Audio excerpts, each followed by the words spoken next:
Whaaite tō tātou whaaro Ia ati te au te aroha Te aroha mure ore mau Tu ramarama te marama Te ino honei I roto ia tātou E prautumu e prauhono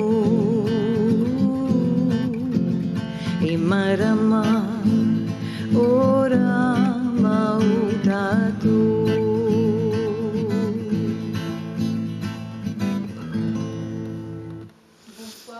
Bonsoir. Merci d'être avec nous. On vient d'entendre Marama Ora, l'une de vos compositions. Votre dernière composition, c'est Tama no Terei. On l'entendra tout à l'heure à la fin du journal. Oui. Quel message adressez-vous aux jeunes exactement? J'ai pas de conseils à donner. Je veux juste envoyer un peu de réconfort. Mais si j'ai juste quelque chose à dire, c'est de réfléchir, d'utiliser son discernement. Aferuri, hein, c'est ce que vous disiez aussi dans une autre chanson encore. C'est ça. Vous incitez à la réflexion autour de quoi? De l'identité, de tout ce qui se passe en fait. Il faut réfléchir, il faut se lever, il faut se réveiller et puis il faut se retrousser les manches parce que on peut rien avoir sans rien. Et là où je voudrais réveiller les consciences, c'est que il se passe tellement de choses dans le monde que ça dépend que de soi. Si on veut amener une pierre à l'édifice, il faut qu'on fasse quelque chose de bien soi-même d'abord. Et les jeunes ont besoin d'avoir des guides, mais de bons guides. Être inspirés. Oui, voilà. Mais en fait, ils sont les propres guides. Tout est à l'intérieur d'eux. Vous êtes de Raiatea et vous habitez Moorea maintenant. Aujourd'hui, vous vivez de vos cours de chorale et vous aimez aussi beaucoup vous rendre dans les foyers avec une démarche justement plus spirituelle. Oui. Expliquez-nous. Ça me tient à cœur. Vous allez chanter dans les foyers? Oui.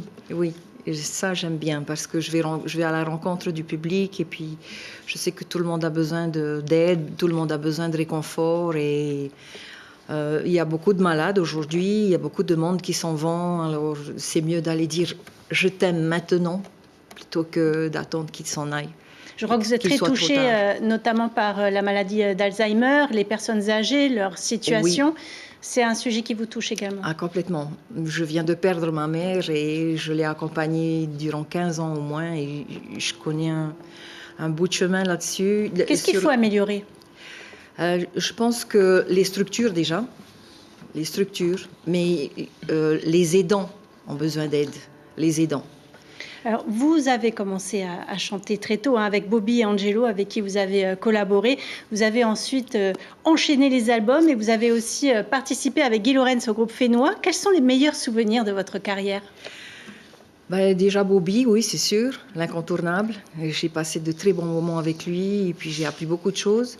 Mais après, il y a eu aussi le passage avec Guy Lorenz. Ah, ça, j'ai bien aimé aussi, le passage en France. Avec une tournée internationale. Exact, oui. Vous aspiriez à ça, finalement, une carrière aussi à l'étranger? Ah, complètement. Je pense que tout artiste d'ici a envie de s'exporter, mais c'est très compliqué.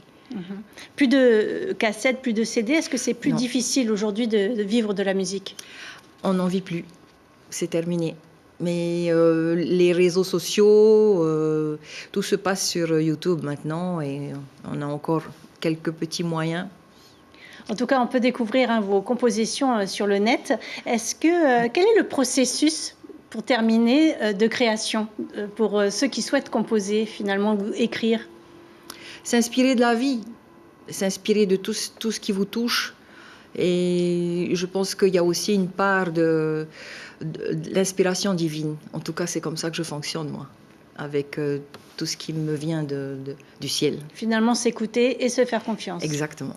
Merci beaucoup, Maïré. C'est moi Et qui on vous vous remercie. retrouve à la fin du journal pour une autre chanson. Donc, merci beaucoup. Maruru.